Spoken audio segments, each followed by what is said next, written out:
grosse partie des impacts qui est pour moi la moins bien, médiatisée, dont on parle le moins et qui est très particulière à l'industrie minière, c'est ce qui est lié aux déchets. Donc à la fois à l'extraction minière, on va enlever tout ce qu'on appelle des stériles de couverture. C'est-à-dire que pour atteindre le gisement, parfois le gisement il n'est pas en surface. Donc on va devoir déjà creuser, dynamiter pour pouvoir l'atteindre. Donc tout ça, on appelle ça des stériles de couverture. C'est de la roche broyée qu'on met sur le côté. Ça, c'est par exemple les terrils, parce que nous, en France, on n'a plus beaucoup de mines, mais pour Pour avoir donner... des images un peu mentales. Oui, tout à fait, c'est comme les terrils. Les terrils, nous, on a ce vocabulaire-là, surtout pour les mines de charbon. C'est la même chose pour les mines métalliques. Simplement, nous, on appelle ça des versas stériles, voilà le terme technique, mais ça donne effectivement des collines. Et donc, j'en étais au stérile de couverture, qui est juste la première étape de décapage, mais en réalité, quand on va aller chercher les substances qui nous intéressent, on va refaire un tri, comme je le disais, et on va remettre des minéraux de côté. On appelle ça aussi des stériles, qu'on met donc, sur ces versas stériles, qui sont effectivement des sortes de collines artificielles. Donc, ça va de collines à montagne quand même, parce que nous, on a encore la vision des collines, parce que nos anciennes mines datent un peu. Mais si on regarde les versas stériles de Chuquicamata, par exemple, au Chili, qui est une des plus grandes mines du monde et qui est une mine de cuivre, là, ces versas stériles, elles ont plutôt la taille de petites montagnes. Et d'ailleurs, si on ne fait pas attention en se baladant dans le paysage, on peut penser que c'est des montagnes naturelles. Et en réalité, ce sont des déchets miniers empilés sur des dizaines et des dizaines d'années. Donc, on va effectivement les tasser et les empiler. Et ça, pourquoi c'est un problème? Parce qu'on pourrait se dire, c'est presque de la roche naturelle, mais c'est un problème parce que souvent, cette roche, elle contient naturellement des substances toxiques, et le fait d'avoir broyé cette roche et de l'avoir mis en milieu oxydant, c'est-à-dire à l'extérieur, qui est exposé à la pluie, au vent, va permettre en fait la dissémination de ces substances toxiques qui avant étaient en quelque sorte emprisonnées naturellement dans la structure cristalline de la roche. Et qui était peu ouvert à la dissémination et à l'oxydation.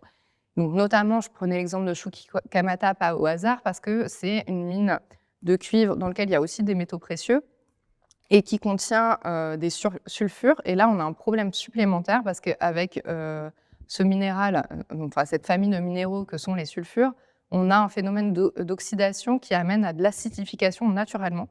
Donc, la pluie arrive dessus, ça acidifie. Et l'acidification augmente encore la propagation naturelle des éléments toxiques présents dans la roche.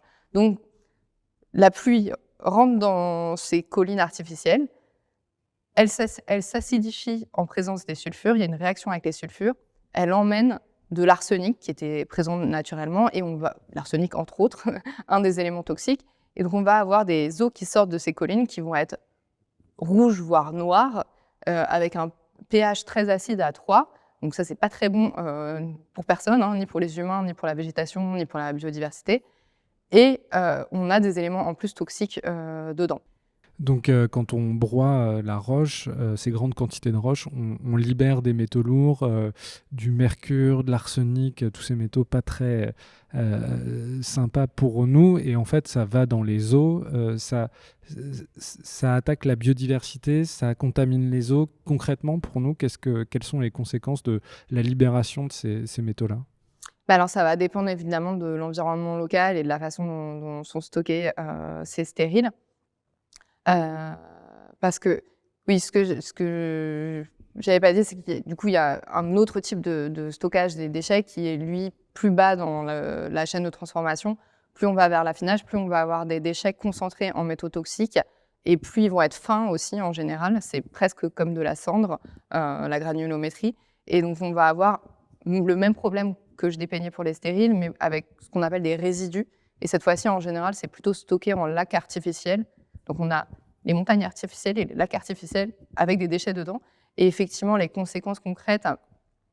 alors, évidemment, le but, normalement, des exploitants miniers, ça va être de contenir au maximum cette pollution et faire en sorte qu'elle reste sur place. Malgré tout, en général, on peut avoir des envols de poussière, des envols de sable qui vont en fait disséminer cette pollution, qui peut aller contaminer des cultures ou être directement respiré par des êtres humains, donc avoir un impact toxique sur les humains, ou effectivement se disséminer via les eaux de surface, voire même, dans le pire des cas, dans des eaux souterraines qui peuvent être utilisées pour la consommation humaine. Donc ça, c'est quand même un des moyens de contamination les plus directs, hein, quand on boit l'eau contaminée. Donc ça fait plusieurs chemins en fait, de contamination, soit par l'ingérence d'aliments, soit par l'eau. Et dans tous les cas, effectivement, elle va avoir tendance à se propager dans la nature. Et je dis « va avoir tendance » parce que même si les mesures de confinement de cette pollution, elles sont bonnes au départ, notre problème en extraction minière, c'est que ces volumes, ils sont très importants comparés à d'autres industries, ce qui fait que c'est très compliqué à confiner et en plus, c'est là pour l'éternité. Et en général, l'argent pour maintenir ces infrastructures de stockage n'est pas là pour l'éternité. Donc souvent, on se retrouve avec des catastrophes, par exemple, de rupture de barrage.